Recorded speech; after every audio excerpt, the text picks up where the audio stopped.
কলকাতায় শুভেন্দুর সহকারীকে গুলি করে হত্যা। পশ্চিমবঙ্গে ৪৮ ঘন্টায় ২০০ এফআইআর, গ্রেপ্তার ৪৩৩, আটক ১১০০। এক সপ্তাহের মধ্যেই ইরানের সঙ্গে চুক্তি হতে পারে, জানালেন ট্রাম্প। ইরানের বিরুদ্ধে মার্কিন পরিকল্পনা ব্যর্থ, ট্রাম্পের সামরিক কৌশল নিয়ে ইরানের ব্যঙ্গ। দক্ষিণ লেবাননে ইসরায়েলি বাহিনীর ওপর হিজবুল্লাহর তীব্র হামলা। মানবতা বিরোধী অপরাধের মামলায় তাপস নানক সহ ২৮ জনের বিরুদ্ধে অভিযোগ গঠন আদেশ আজ। ভারতের পশ্চিমবঙ্গের বিজেপি নেতা শুভেন্দু অধিকারীর সহকারী চন্দ্রনাথ রাতকে গুলি করে হত্যা করা হয়েছে। বুধবার কলকাতার মধ্যগ্রামে এ ঘটনা ঘটে। সংবাদ মাধ্যম এনডিটিভি জানিয়েছে, চন্দ্রনাথ রাত এবং তার সঙ্গে আরেকজন গাড়িতে করে যাচ্ছিলেন। এই সময় তাদের গাড়ির সঙ্গে যায় হত্যাকারীরা। চন্দ্রনাথের গাড়ি একটু ধীর হওয়ার পরই তাকে লক্ষ্য করে ৪টি গুলি ছোড়ে আততায়ীরা, যার ৩টি চন্দ্রনাথের শরীরে লাগে। তার সাথে থাকা অপরজন গুলিতে আহত হন। তাকে চিকিৎসার জন্য হাসপাতালে নিয়ে যাওয়া হয়েছে।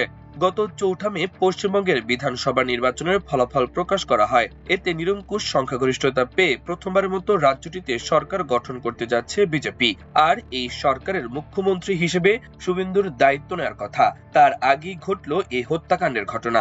চন্দ্রনাথ শুভেন্দুর কাছের লোকদের একজন ছিলেন। তিনি বেশ কিছু বছর ধরেই শুভেন্দুর সহকারী হিসেবে কাজ করছিলেন। তৃণমূল কংগ্রেসের টানা শাসনের পতন, রাজ্য শাসনে প্রথমবারের মতো বিজেপির উত্থান, সব মিলিয়ে পশ্চিমবঙ্গের রাজনৈতিক পালাবদল এখন পুরো ভারতে আলোচনার কেন্দ্রে।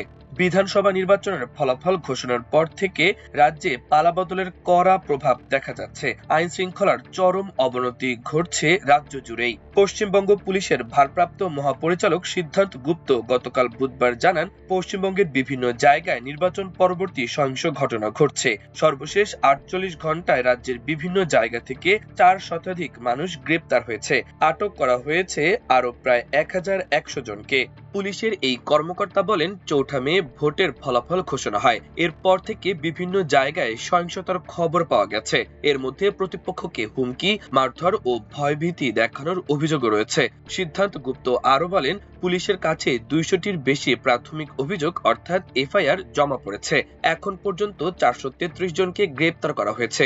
আমরা আগাম সুরক্ষামূলক ব্যবস্থা হিসেবে ১১০০ জনের বেশি মানুষকে আটক করেছি। ইরানের সঙ্গে এক সপ্তাহের মধ্যেই একটি সমঝোতা বা চুক্তি সম্পূর্ণ করতে পারে বলে আশা ব্যক্ত করেছেন মার্কিন প্রেসিডেন্ট ডোনাল্ড ট্রাম্প। গতকাল বুধবার ফক্স নিউজের সাংবাদিক ব্রেন্ট বায়ার এক লাইভ অনুষ্ঠানে এ তথ্য জানান। সংবাদ সংস্থা আনাদুল এ খবর প্রকাশ করেছে।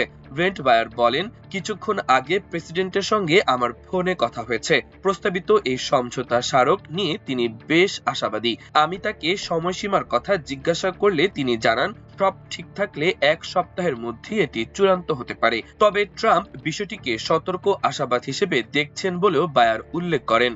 সম্ভাব্য এই চুক্তির মূল শর্ত হিসেবে ২টি বিষয়কে গুরুত্ব দেওয়া হচ্ছে।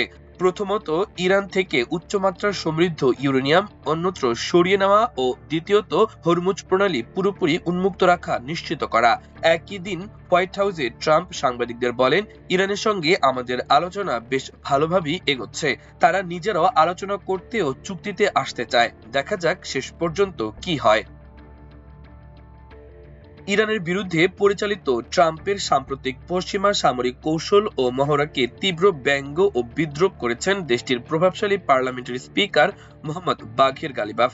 সামাজিক যোগাযোগ মাধ্যম এক্সে দেওয়া এক সংক্ষিপ্ত পোস্টে তিনি তেহরানের বিরুদ্ধে ঘোষিত মার্কিন সামরিক অভিযানগুলোর নামকরণ নিয়ে পরিহাস করেন।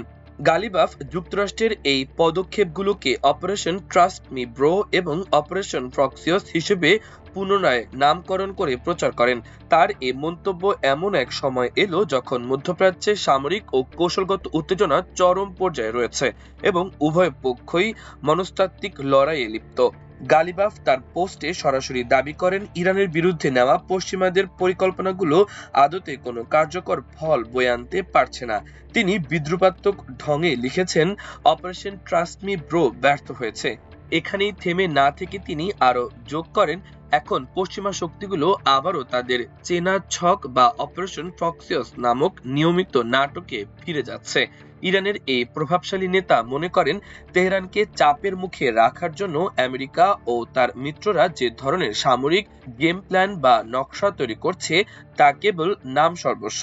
গালিবাফের এই টিপ্পনী মূলত ইরানের অভ্যন্তরীণ জনমতকে চাঙ্গা করার পাশাপাশি আন্তর্জাতিক মহলে আমেরিকার সামরিক শ্রেষ্ঠত্বের দাবিকে চ্যালেঞ্জ করার একটি কৌশল। তেহরান বারবারই দাবি করে আসছে তাদের প্রতিরক্ষা ব্যবস্থা যে কোনো ধরনের বহিরাগত আগ্রাসন মোকাবেলায় সক্ষম এবং ওয়াশিংটনের কৌশলগুলো কেবল প্রচারণার মধ্যেই সীমাবদ্ধ।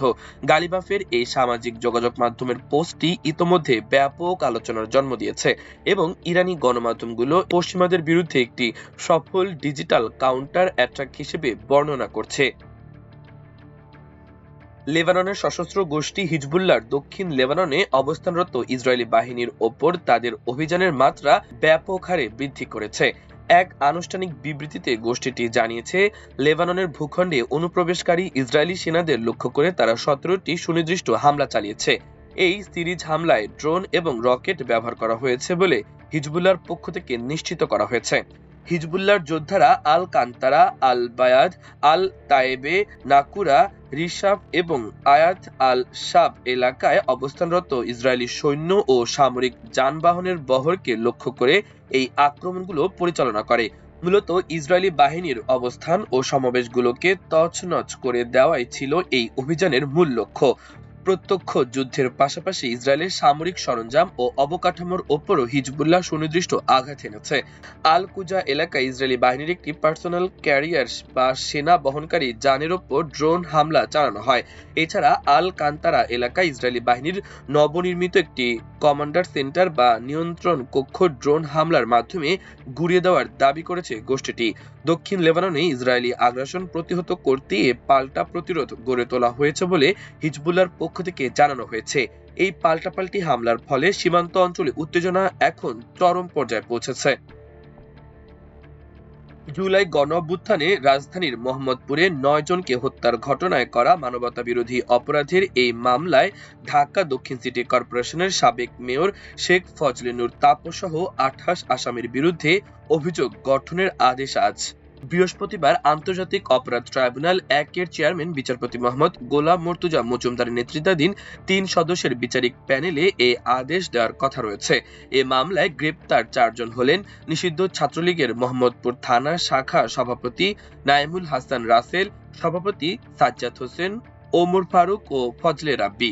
তাপস সহ পলাতকদের মধ্যে উল্লেখযোগ্য হলেন সাবেক বস্ত্র ও পাট মন্ত্রী জাহাঙ্গীর কবির নানক, ডিএমপির তৎকালীন কমিশনার হাবিবুর রহমান, সাবেক এডিশনাল ডিআইজি প্রলয় কুমার জোয়ারদার, ডিএমপির সাবেক যুগ্ম পুলিশ কমিশনার বিপ্লব কুমার সরকার ও ডিএনসিসির 32 নম্বর ওয়ার্ড কাউন্সিলর সৈয়দ হাসান নূর ইসলাম রাষ্ট্রন। গত 26 এপ্রিল আনুষ্ঠানিক অভিযোগ গঠনের বিষয়ে শুনানি শেষ করে প্রসিকিউশন ও আসামি পক্ষ। এর পরিপ্রেক্ষিতে আদেশের জন্য আজকের দিন ধার্য করেন ট্রাইব্যুনাল। ওই দিন শুনানিতে প্রসিকিউশনের পক্ষে আনা 3টি অভিযোগ তুলে ধরেন প্রসিকিউটর গাজী এইচ.এম. তামিম। 2024 সালের 18 ও 19 জুলাই কখন কোথায় কি ঘটেছে এসবের বর্ণনা দেন তিনি। এছাড়া ক্ষমতাচ্যুত প্রধানমন্ত্রী শেখ হাসিনার সঙ্গে তাপসের ফোন আলাপের প্রসঙ্গ তুলে ধরা হয়। একই সঙ্গে অন্য আসামিদের উপস্থিতি ভিডিও ফুটেজে উঠে এসেছে বলেও ট্রাইব্যুনালকে জানান তামিম। প্রসিকিউশনের কাছে পর্যাপ্ত প্রমাণ রয়েছে উল্লেখ করে 28 আসামির বিরুদ্ধে অভিযোগ গঠনের আবেদন করা হয়। মাল্টিমিডিয়া ডেস্ক, আমার দেশ।